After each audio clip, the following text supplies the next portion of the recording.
کاردان په خصوصي پوهنتون کې د لوړو زده کړو د کیفیت او معیارونو ارزونې اړوند کنفرانس جوړ شو. په افغانستان کې د تضمین کیفیت د معیارونو پروسو د ارزونې اړوند یو سیمینار یقیني او ډېر جالب مهم او علمي مسایل پکې وړاندې شول. بالخصوص پوهنتونونه یې دې ته راګرځول چې تاسې کیفیت محوره بحث وکړئ، راځئ د کمیت په ځای په کیفیت فوکس وکړئ. نو په مجموع کې د ټول تحصیلي نظام لپاره ډېر زه په خیر بولم، په نفع بولم او ډېر مهم موارد کې ټول پوهنتونونه چې کوم دی باید په یو ماډل باندې راشي او دا ماډل چې کوم دی په نړیوال او چې څونه انټرنیشنل کرایټیریا د پاغي سره چې کوم دی ثبت شي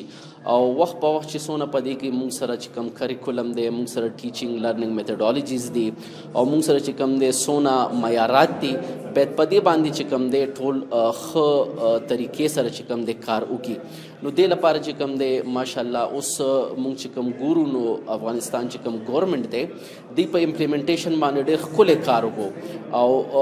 کار پې روان هم دی. نو باید چې کوم دی څونه په دې کې امپرومنټ وشي ورځ په ورځ، هماغومره به چې کوم دی موږ ته ښه محصلین میلاو چې څونه ښه محصلین میلاویږي نو هغه به چې کوم دی ادارو ته ځي، ادارې به ښه کېږي او اوورال چې کوم دی د دې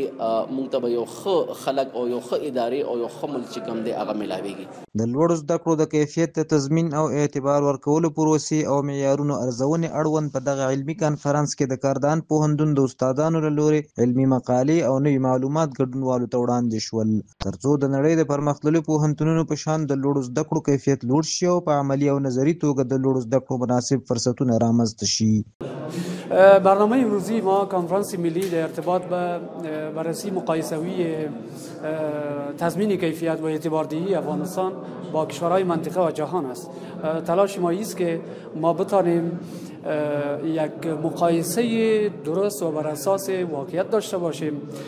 و 24 مقاله نوشته شده در ارتباط به ما همه دانشمندان را گرد هم جمع کردیم با دستاندرکاران وزارت تحصیلات عالی در ارتباط به اعتباردهی که ما فهم مشترک از تضمین کیفیت داشته باشیم و مبتنی بر وضعیت افغانستان ما یک طرز عملی تهیه کنیم که او طرز عمل بتانه کارا باشه، ایدئالیستیک نباشه، خیال پردازی ده او کم باشه و بتانیم وضعیت افغانستان مخصوصا در بحث تحصیلات عالی